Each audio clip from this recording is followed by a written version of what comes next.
It's official. Morgan Rogers has signed for Chelsea. 23-year-old England international. One of the best attackers in football. And the man himself is here with me now. Morgan, why Chelsea?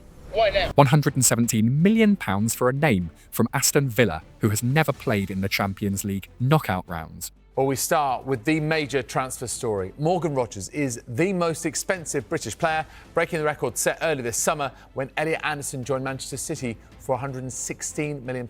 That is an unimaginable price tag for a player who has never even reached 20 goals in a single season. And let's be honest, no one in their right mind would call him world class. But trust me, no goals, no assist. And it wasn't because Arsenal wanted to start a bidding war. That £117 million wasn't spent on numbers. Chelsea are paying for something that almost the entire football world has overlooked. Last season, every defence that faced Morgan Rogers fell into the same inescapable trap. Give him space, he'll drive the ball forward for 30 metres. Step up and press him, he'll simply blow past you with his pace. Send a second defender, a deadly gap immediately opens somewhere else. And he's such a good player. So good. Think about that goal that he scored for Villa against Arsenal. 14 goals he scored last year. A European final for Aston Villa. He was integral. He was one of their better players. Scored big goals along the way. Got into the England team. He's far more than just another direct runner. Morgan Rogers completely redefines the way space works on a football pitch. And trust me, players capable of changing the entire geometry of a game like that are becoming an endangered species in modern football. Stopping him is almost impossible, because Rogers is the kind of player who can break apart any defensive structure. One of the rarest weapons left in today's game. From Xabi Alonso's perspective, this isn't just another winger, a number 10 or an attacking midfielder. Alonso saw something the rest of the football world completely missed. A supreme weapon capable of breaking every tactical convention. Rogers likes the ball to feet and he likes to carry long distances. He likes to dribble from deep. He likes to take the ball from A to B. That is something we've been crying out for at Chelsea for ages. We have tried to get this left pocket position correct for a long time now. And if he's right, Chelsea may have just signed the most important player of the next 5 years. The one who could be the answer to everything Chelsea have been looking for. While all of the world had its eyes fixed on the World Cup semi-final, another bombshell exploded in London, a £117 million transfer. Morgan Rogers to Chelsea. Here we go. Deal done for the English winger to join Chelsea from Aston Villa. £117 million transfer fee. Agreement reached with Chelsea anticipating Arsenal. That astonishing fee officially made Chelsea signing the most expensive English player in history, breaking the record that Manchester City had set with Elliot Anderson just a few weeks earlier.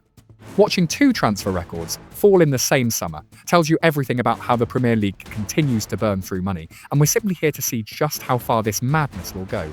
Yet as crazy as the transfer market has become, that £117 million fee wasn't even the most shocking part.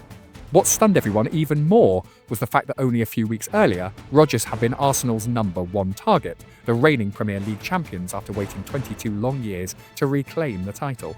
Morgan Rogers is believed to be Arsenal's number one forward target. There's been no club-to-club talks between Arsenal and Villa yet, but Sky Sports News has been reporting that sources close to the situation expect an approach, Villa making it clear that they don't want to sell him. Any fee for Rogers, though, would be expected to fetch in excess of £100 million. According to multiple reports, Declan Rice personally tried to persuade his England teammate to move to the Emirates. But Rogers looked at the kings of English football and simply said no, choosing Stamford Bridge instead. Everybody, or a lot of people, thought the smart money was on Arsenal to go and pick him up. Arsenal reportedly were given a chance to go and match Chelsea's bid, but they said no, we like him, but we don't like him at that number. Obviously, Xabi Alonso was promised investment, and certainly comes. They also made promises to UEFA about PSR, and they have a ton of players that they need to shift, especially for a club that's not going to be playing in Europe next season. Just strikers alone, they're at 6. They want to go down to 3. So now comes the difficult part, which is going to be balancing the books, because this is, needless to say, an enormous investment. Rogers turning down the reigning champions sounds completely insane, but Chelsea won the race by offering him something far more valuable than money, a clear promise and a clearly defined role from day one. Ironically, that carefully planned decision created a contradiction that left the entire football world scratching its head when looking at the status of the clubs involved. While both Aston Villa and Arsenal comfortably secured Champions League football for next season, Chelsea found themselves in the exact opposite situation. After sacking 2 managers and finishing 10th, the worst season of the Bluecoat era, Chelsea entered the new campaign without a single European match to play. That was the reality, and yet Rodgers still said yes. I don't think it needs to be, much more needs to be said really. The size of the club, the stature, I think, the progression and the way the club wants to go and how it wants to move forward, it's something that I want to be a part of, and yeah, I see myself fitting in there nicely, and hopefully it can be a positive experience of moving forward together as a club. So yeah, I'm really excited, and I think it was just perfect for me. Despite the harsh reality of Chelsea missing out on European football, Rodgers still chose Stamford Bridge, leaving fans with one enormous question. Why would a 23-year-old player at the peak of his career voluntarily walk away from Europe's biggest stage for nothing? It sounds completely irrational, doesn't it? But once you hear what Xabi Alonso told Rodgers during their phone call, everything suddenly becomes frighteningly logical. To be here, I need to understand what the manager's like, how he is and how he wants to operate, and it very much fits with the way I see the game, the way I want to play, and the way I want to kind of be me and be free and express myself, and him being a part of that was a massive decision for me to be here. With just a single phone call and a clearly presented tactical project, the Spanish manager reportedly needed only 24 hours to secure his new player's commitment. Rodgers is expected to sign a 6-year contract with the option of a further 1-year extension, a clear indication that Chelsea are betting on him for nearly the next decade. In reality, Chelsea's long-term commitment to Rodgers is simply the happy ending to what had been a long and difficult journey for the forward. Rodgers began his career in West Brom's academy before being snapped up by Manchester City, but he never made a single first-team appearance at the Etihad. Instead, he spent years being sent out on loan, even dropping down to League One with Lincoln City. The turning point finally arrived in July 2023, when Middlesbrough signed him permanently. Just 6 months later, in January 2024, Aston Villa moved quickly to sign him for around £15 million, a fee that now looks almost laughably cheap considering his current value. You won the Youth Cup. It was a good start. The next step, I suppose, in a way, is to challenge for the first team. What didn't work? Adaptation, I think.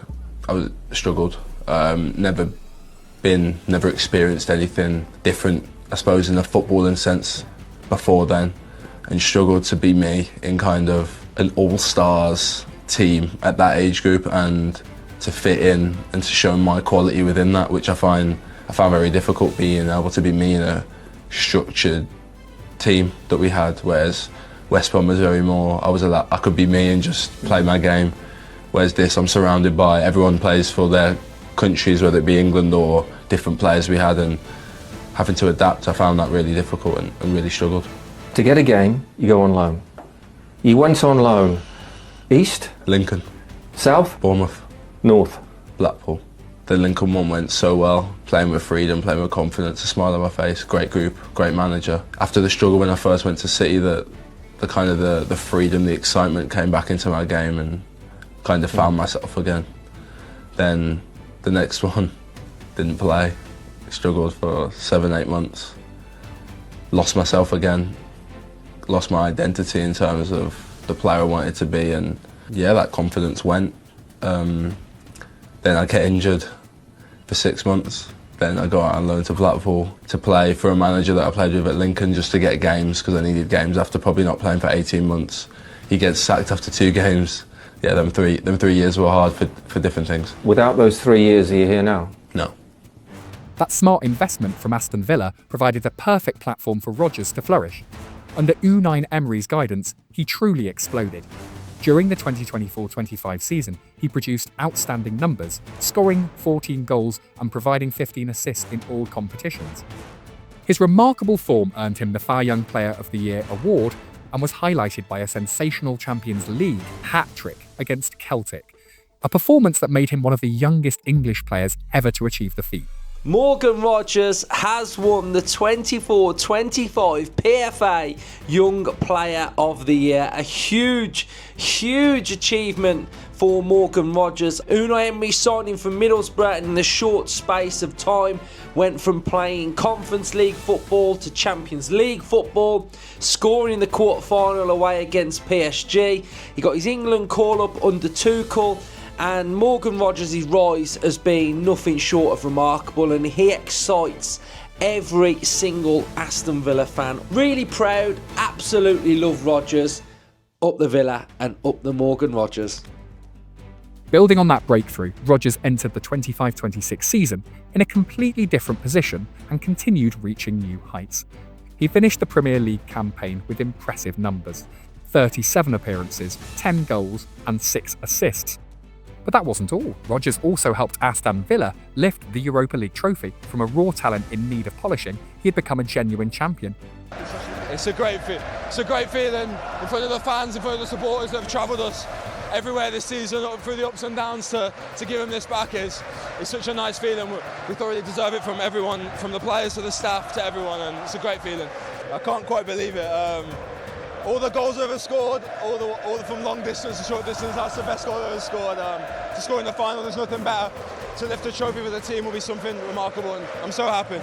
Rodgers' reputation was further cemented on football's biggest stage, the 2026 World Cup. Trusted to start in the semi-final against Argentina, he was the player who delivered the perfectly weighted assist for Anthony Gordon's goal. He then produced another outstanding display in the dramatic third-place playoff, where England defeated France in an astonishing 6-4 thriller. The bigger the stage, the bigger Rodgers seemed to perform. Interestingly, his 24th birthday was just 6 days away, a perfect early birthday present, and perhaps the sweetest reward he could have imagined. That perfect birthday gift is the opportunity to work alongside Xabi Alonso at Stamford Bridge, a manager renowned for his tactical flexibility and his ability to elevate players like Rodgers. The Spanish coach isn't the type to chain himself to one rigid formation. His philosophy revolves around one simple principle: overload the central areas of the pitch, allowing the team's structure to naturally emerge from there. At Bayer Leverkusen, that philosophy was reflected in a flexible 3-4-2, one system that transformed into a 3-2-5 in possession. Within that setup, the wing-backs provided the width, while the central areas were constantly organised into tactical boxes, ensuring the player on the ball always had at least 2 forward passing options. One of his biggest strengths is versatility, great anywhere across the front, wide as number 10, a false 9 or deeper in midfield. But a lot depends on how Xabi Alonso actually wants to play. Because in the 3-4-3 he used at Bayer Leverkusen, Florian Wirtz was amazing as a floating number 10. And this position would allow Rodgers to shine and get in the areas he needs to replicate the 14 goals and 11 assists he got last season, while keeping Cole Palmer in his best position too. But this system relied heavily on attacking wing-backs, which Chelsea don't really have any of on the left side. And so perhaps a 4-2-3-1 or a 4-3-3 makes sense, with Rodgers mostly starting off the left. But again, Chelsea don't have a top-tier attacking left-back to provide the overlap. Yet. But this is presumably why Alonso was so keen to sign him, with Rodgers' directness and ball-carrying ability a great way to break lines in a slow possession style, and add genuine threat, especially from long range. And for 117 million, you'd hope so. Those tactical boxes require players with exceptional football intelligence, and that's exactly where Morgan Rodgers fits into Xabi Alonso's vision. According to Ben Jacobs, Chelsea convinced Rodgers by offering him the role of starting left-sided attacker in Alonso's new system. The decision was based on Rodgers' ability to carry the ball directly through the lines, his physical strength, and his tactical versatility, qualities Alonso believes are ideal for dominating the left flank, rather than forcing him to operate as a traditional winger, a role far less suited to him than his natural position as a number 10. Now imagine Rodgers operating high and wide on the left in a 3-4-3, creating space for Cole Palmer, his close friend from their Manchester City Academy days, to drift inside and dictate play. That partnership has the potential to become the most dangerous creative duo in the Premier League next season. Even better, the two once jokingly argued in public over who had invented the famous cold celebration.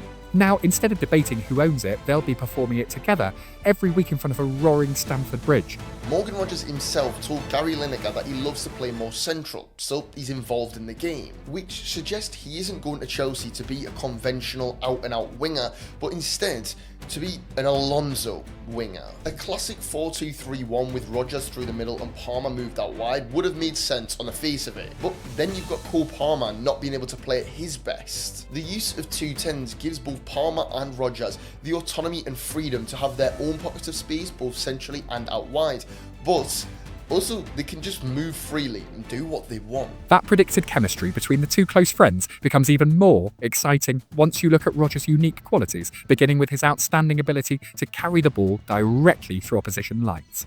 He has no fear of receiving possession in tight spaces, willingly dribbles through pressure, and accepts the risk of losing the ball in exchange for creating something extraordinary. A direct attacking style that perfectly matches Alonso's football philosophy. Beyond that explosiveness, Rodgers is also extremely effective when pressing and contributing defensively. His time under Unai Emery taught him how to track back consistently and maintain excellent positioning within a compact mid-block, exactly the kind of discipline that the Spanish manager relentlessly demands from every one of his players. The final piece that completes the profile of Chelsea's newest signing is his remarkable versatility. Rodgers is equally comfortable playing on either wing as well as in his natural number 10 role. For a manager like Xabi Alonso, who constantly shifts between back 3 and back 4 systems, a player with that level of flexibility becomes an almost irreplaceable weapon. That tactical adaptability is elevated even further by another special quality, an ability to score goals well beyond expectations. Despite facing plenty of skepticism and criticism from those who claimed his finishing was unsustainable because his expected goals numbers couldn't keep pace with his actual output, Rodgers has continued to prove the opposite with his ruthless efficiency in front of goal. That clinical finishing, combined with all of his outstanding qualities, could easily create the illusion of a flawless superstar. But in reality, Rodgers still has several weaknesses that need refining. The first is his relatively limited ball distribution. His passes per 90 minutes rank among the lower end compared to attacking players in similar positions, while his passing accuracy remains only average. That tendency also makes him prone to losing possession during ambitious dribbling attempts, the inevitable price of playing such a fearless, all-or-nothing style of football. Another concern is his shot selection. Nearly half of his attempts come from outside the penalty area, suggesting that his decision-making in front of goal can sometimes be overly ambitious. For a manager like Alonso, who values patience and calculated build-up play, taming those instincts will almost certainly become an important part of Rodgers' development. The final challenge lies in one fundamental question. What is his best position? Even among tactical analysts today, there is still no clear consensus on whether Rodgers is most effective as a traditional winger, a number 10, or a wide forward. Ironically, the uncertainty surrounding his best position is exactly what makes this blockbuster transfer make more sense than ever. Alonso isn't looking for a conventional winger whose only job is to cut inside and shoot or simply whip crosses into the box. He's searching for a multifunctional footballer capable of filling several roles, adding both directness and unpredictability to a possession-based system. That is precisely what Morgan Rodgers offers. Chelsea didn't activate the £117 million price tag to buy a finished product. They invested in untapped potential, placing it in the hands of one of the finest tactical minds of this generation. From a forgotten prospect at Manchester City to becoming the most expensive English player in history, Morgan Rodgers is continuing to write his own fairy tale. And at Stamford Bridge next season, that story is only just beginning. If you enjoy our video, don't forget to hit like to help this video reach to other football lovers, and hit the subscribe button to follow for more interesting videos about football stories. See you in the next video.